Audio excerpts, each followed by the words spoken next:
one of the best things in life to do is to surround yourself with high-grade people, because you will behave as the people around you do, but they in turn are getting it from you. It's kind of like a planetary system, and you will. I promise you, you will change the world in some way, and my guess is you'll change it very much for the better. But you can't expect to see something dramatic. I mean, it's not one of those Shazam moments or something of the sort. But you by how you're behaving are affecting other people, setting an example for other people. You will find ways to leave a better world than you entered. One thought I'd have on that is that I think it's very important, as young as possible, to get a broad exposure in this country to people who are less successful and the kind of conditions they're living in and what kinds of things are holding them back. Is education working to tap into people's talents and giving them the equal opportunity we believe in? And then ideally to get, in many places in the world where living conditions aren't nearly what they are here in the United States. It's one of these things, when you first learn all of this, it's a little easy to be down because you think, geez, I didn't know it was like that. Things are improving, and the opportunity for capable people to jump in, whether it's helping with medicines, helping with educations, a small number of people can actually make a very dramatic difference.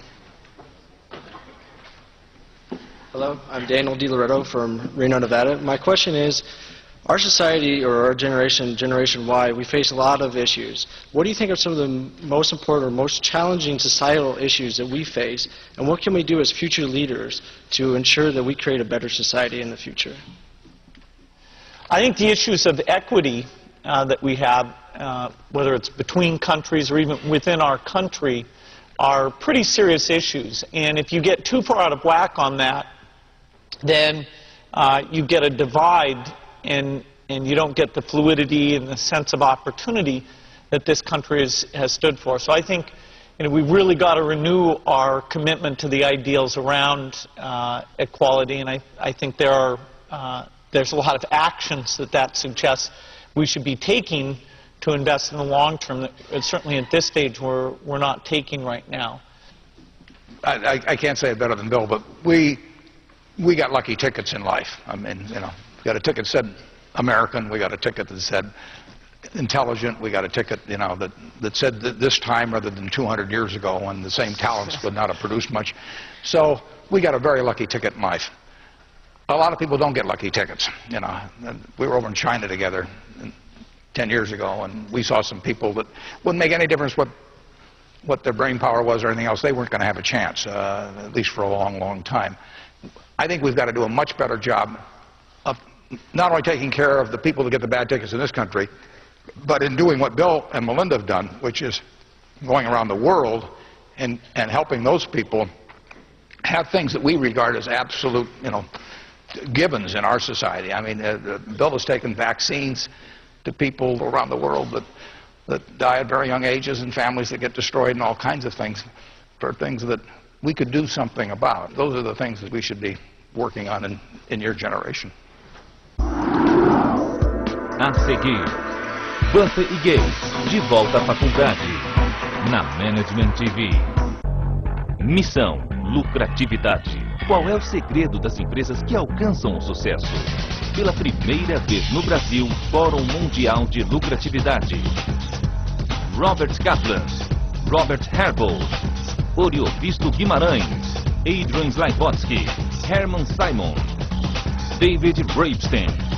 11 e 12 de março em São Paulo. 11 4689 6666. Realização HSM.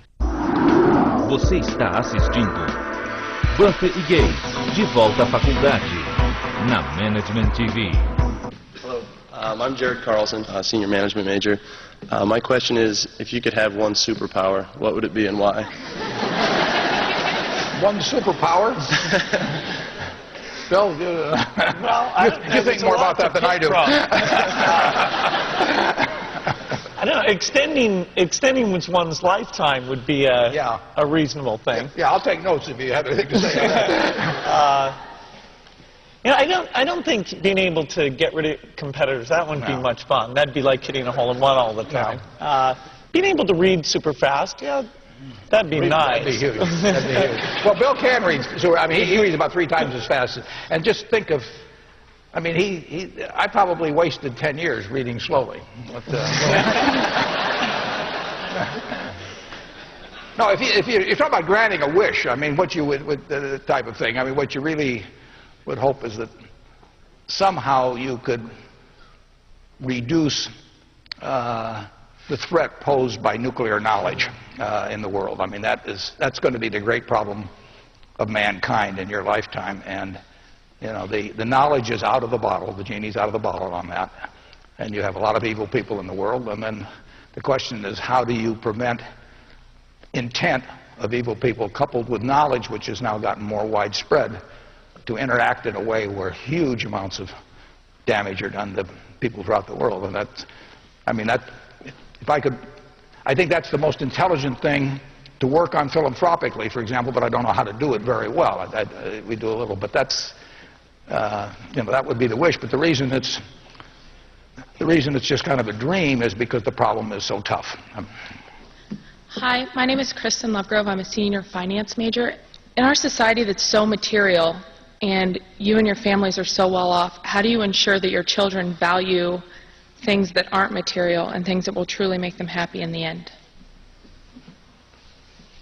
Well, I was a little lucky in that respect, in that my kids didn't think I was rich, and I wasn't rich for a while. I mean, but even after I was, you know, we lived in the same house. There's only one house they've known in their life in terms of a primary home, and they went to public schools in Omaha, and we lived in a neighborhood where, and we still do, where the average income is probably more or less average for Omaha. So they really didn't have that problem. My kids didn't even know what I did. I mean,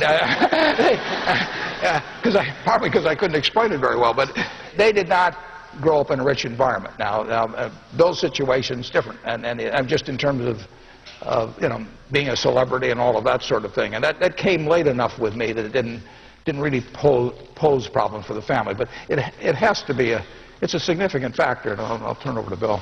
Yeah, I can verify what Warren said about his house. I was very excited to go visit, you know, think, what has he done? What amazing things is he going to have? And I went into his dining room. He didn't even have seats on the chairs. And he didn't even know they were missing either. So I don't...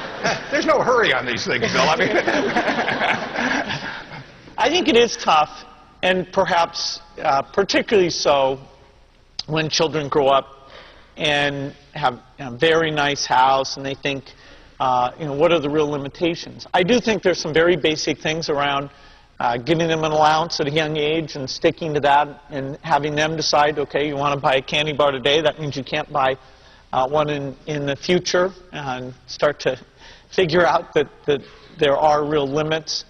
I do think we're lucky that our children will get to go to Africa and Asia and see how people live, and even from a young age understand that the United States is statistically an aberration, that the lifestyles we have, we should wish that many decades in the future that the world at large can live in these same ways, and you know, hope that people treat them in a normal way and treat them for what they're actually good at. That, you know, would bother me a lot if they were being approached because somebody thought they could influence something. You know, it's an awful thing. Every kid should be evaluated based on who they are and what they're doing. Our kids are rich and are going to be rich by the standards of the world. They don't think they're going to inherit a significant portion of the fortunes of either of us. I mean, 99% of what I have, well, it'll go to philanthropy one way or another, and Bill has the same attitude, basically, that we are not going to turn out some super wealthy kids. They'll be wealthy. I mean, there's no question about that.